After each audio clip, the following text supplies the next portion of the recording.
हे friends, welcome back. इस video के अंदर प्राज इंडस्ट्रीज के करंट चार्ट पैटर्न और फिनेंशियल्स के बारे में डिटेल में बात करने वाले हैं। यह वीडियो यूट्यूब के कमेंट के द्वारा मैं बना रहा हूं, तो अगर आप भी चाहते हैं किसी और कंपनी के बारे में डिटेल एनालिसिस मुझसे, तो नीचे कमेंट में लिख सकते हैं।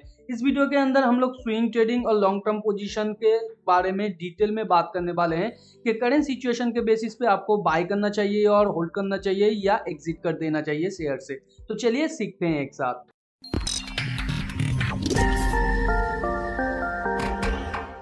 तो जैसे कि आप स्क्रीन पे देख पा रहे हैं, ये प्राज इंडस्ट्रीज का वन डे का चार्ट है। वन डे के चार्ट में इसने पिछले टाइम ही एक बुल ट्रेंड बनाया था, उसके बाद ये लगातार एक ट्रेडिंग रेंज के अंदर है जो एक बुल फ्लैग की तरह काम कर रहा है। एक बुल फ्लैग जनरली ऊपर की तरफ और एक बेयर फ्लैग जनरली नीचे की तरफ ब्रेकआउट करता है।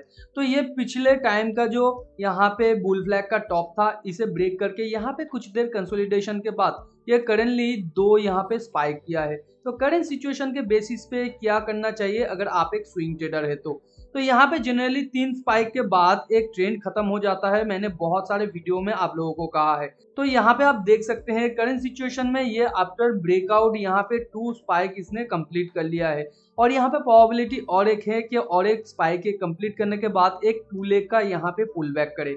तो यहाँ पे इसका जो ब्रेकआउट पुल बैक है आप देख सकते हैं। इसके बाद ये 1 स्पाइक, ये 2 स्पाइक है। तो इस टाइम पे अगर आप स्विंग ट्रेडिंग का कोई भी पोजीशन यहाँ पे बनाते हैं तो आपका जो स्टॉप लॉस रहेगा वो इस स्विंग पॉइंट के नीचे होगा और यहाँ पे आपका जो नेक्स्ट टारगेट होगा वो यहाँ से यहाँ का जितना मूव है उसके आसपास होना चाहिए। और अगर उस बीच में ये रिवर्सल का कोई भी पैटर्न बनाता है तो वहां से आपको एग्जिट कर देना है, या अगर वो दो यहाँ पे बड़ा यहाँ पे बेयर कैंडल बनाता है तो वहां से भी आपको एग्जिट कर देना है। और यहाँ पे जब भी ये इस हाई पॉइंट को तोड़ के ऊपर जाने की कोशिश करेगा ब्रेकआउट करके, आप अपना स्टॉप लॉस यहाँ पे इसके नीचे लाके रख देंगे, क्योंकि ये टेलिंग करने की एक टेक्निक है। और अगर यहाँ से भी ये प्राइस बैक करता है तो आपका स्टॉप लॉस हिट हो जा सकता है, क्योंकि ये थर्ड स्पाइक के आसपास है।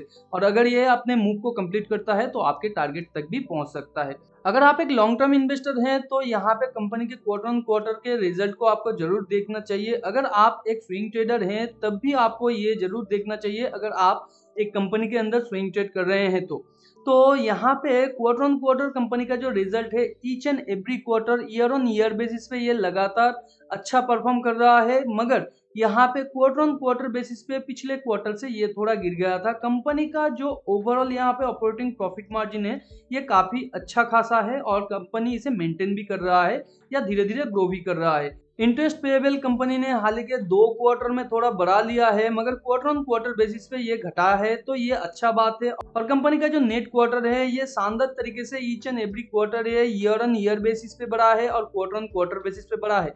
मगर जैसे कि रेवेन्यू गिरा है करंट क्वार्टर में, यहाँ पे नेट प्रॉफिट भी थोड़ा गिर गया है। मगर कंपनी के अंदर और एक अच्छा चीज ये है, company year on year basis पे लगातार अच्छा परफॉर्म कर रहा है और अपना जो रेवेन्यू है वो ग्रो कर पा रहा है, इसके साथ साथ इसका ऑपरेटिंग प्रॉफिट मार्जिन भी। मगर यहाँ पे कंपनी का जो इंटरेस्ट पेबल है वो धीरे धीरे बढ़ रहा है, मगर वो इतने अच्छे तरीके से नहीं बढ़ रहा है जितना कि कंपनी का नेट प्रॉफिट और रेवेन्यू बढ़ रहा है। तो इस तरीके का जो ग्रोथ है वो हर एक कंपनी में देखने को नहीं मिलता है। आप देख सकते हैं CAGR 3 इयर्स में 50.5% के हिसाब से और 5 इयर्स में 43.4% के हिसाब से यहाँ पे नेट प्रॉफिट बढ़ा है।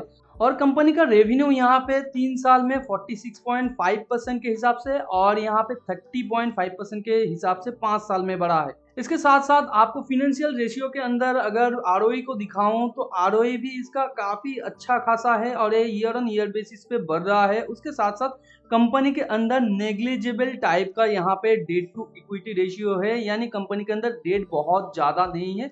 तो अगर आप कंपनी के अंदर लॉन्ग टर्म के लिए इन्वेस्ट करना चाहते हैं तो अच्छा बात है, आप यहाँ पे पोजीशन ले सकते हैं। मगर ये एक बात आप जरूर ध्यान में रखिए, कंपनी जो इतना इंप्रेसिव मूव यहाँ पे दे रहा है इसका मेनली जो बेस है वो है कंपनी का इस तरीके का जो फिनेंशियल नंबर है वो। तो क्वार्टर ऑन क्वार्टर कंपनी को ट्रैक करते रहिए। अगर ये क्वार्टर ऑन क्वार्टर बेसिस पे इस तरीके से अच्छा नंबर पोस्ट करता जाएगा तो कंपनी का शेयर प्राइस यहाँ पे फर्दर और 2 बुल लेग यहाँ पे बना सकता है। जैसे कि यहाँ पे इसने ऑलरेडी अपना फर्स्ट लेग तो बना लिया है और इसके बाद ये और भी 2 लेग बना सकता है, यानी ये इसका सेकेंड लेग हो जाएगा और एक थर्ड लेग भी ये बना सकता है।